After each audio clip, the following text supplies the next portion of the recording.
നീതു പുതിയ ഷർട്ട് കൊള്ളാമോ? സൂപ്പർ സുന്ദരൻ.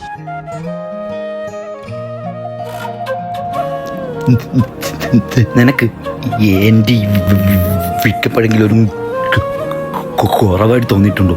ഒന്ന് പോടാ. നീ രാത്രി എനിക്ക് എന്തോരം പാട്ട് പാടി തോന്നിയിട്ടുണ്ട്, അപ്പോഴും നിനക്ക് വിൽക്കില്ലല്ലോ. പാട്ട് പാടുമ്പോ വിൽക്കൂല. എന്നാ പാട്. പാടട്ടാ. ആ കൺമണി ചായൊന്ന് കുടിക്കാനായി പോയാലോ? പോകാലോ. പൈസ ഇല്ലല്ലോ ലാലി ലാലിലോ. പൈസ ഞാൻ കൊടുക്കലോ ലാലി ലാലിലോ. ഓഹോ കൺമണി